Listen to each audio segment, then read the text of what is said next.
بسم اللہ الرحمن الرحیم۔ ناظرین السلام علیکم، میں ہوں گل بخشالوی۔ کھاریاں کے شب و روز جشن عید میلاد النبی اور محرم الحرام میں امن و امان کھاریاں شہر کی مذہبی تاریخ کا ایک خوبصورت باب ہے، اور اس تاریخ میں کھاریاں شہر کے شہری اور ہر مکتبہ فکر کے علماء کرام اور شہر کے بڑوں کا کردار ان کے مذہبی کردار کی پہچان ہے۔ جشن عید میلاد النبی اور محرم الحرام میں شہر کی ہر مکتبہ فکر کی برادریاں دودھ شربت کی سبیلیں لگاتی ہیں، لنگر عام کا اہتمام ہوتا ہے، شہر بھر میں مساجد اور گلیوں کو خوبصورتی سے سجایا جاتا ہے۔ شہر کے شہری اور گردنواز سے لوگ جشن میلاد کا چراغاں دیکھنے کے لیے رات کو جشن میلاد کا حسن دیکھنے کے لیے نکلتے ہیں۔ شہر میں میلے کا سا سماں ہوتا ہے، اور مرکزی میلاد چوک میں جشن کا سماں جشن میلاد کی شان ہوا کرتی ہے۔ کبھی بھی کسی بھی حوالے سے کوئی ناخوشگوار واقعہ پیش نہیں آیا، لیکن امسال میلاد چوک میں جشن میلاد کے احترام کو نظر انداز کر کے شہر میں جوانوں کے دو گروپوں میں عین اس وقت تصادم ہوا جب میلاد چوک میں جشن مصطفیٰ کی شان اور اہتمام دیکھنے آنے والوں کا ہجوم تھا۔ شہر کے دونوں گروپوں میں پہلے تلخ کلامی ہوئی، ہاتھ چلے، اور پھر خونی کھیل شروع ہوا۔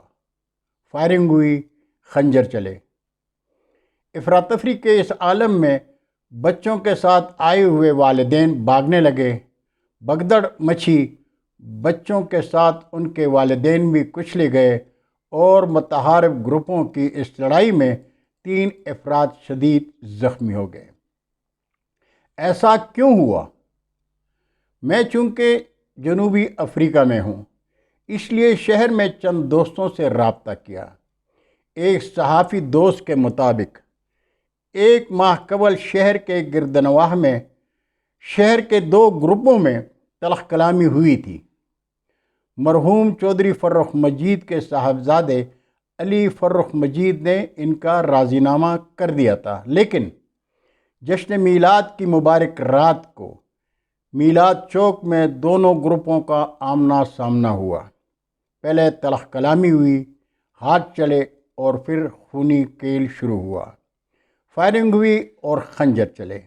غیر مصدقہ اطلاع کے مطابق یہ لڑائی ایک منصوبے کے تحت ہوئی۔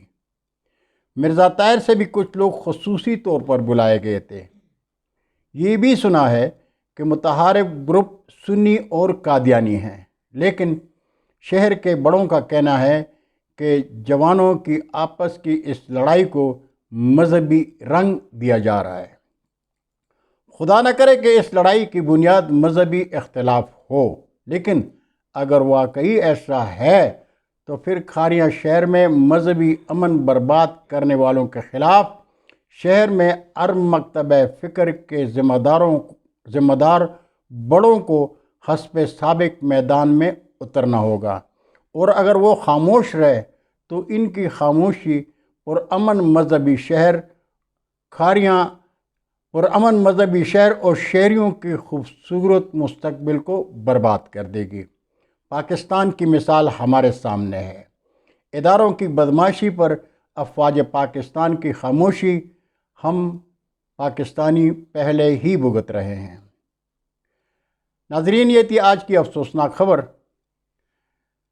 اور کھاریاں کا درد آپ نے سنا۔ امید ہے آپ مجھ سے اتفاق کریں گے اور میرے چینل کو سبسکرائب کر کے دوستوں کے ساتھ شیئر کریں گے۔ انشاءاللہ پھر ملاقات ہوگی، تب تک کے لیے اللہ حافظ۔ پاکستان زندہ باد۔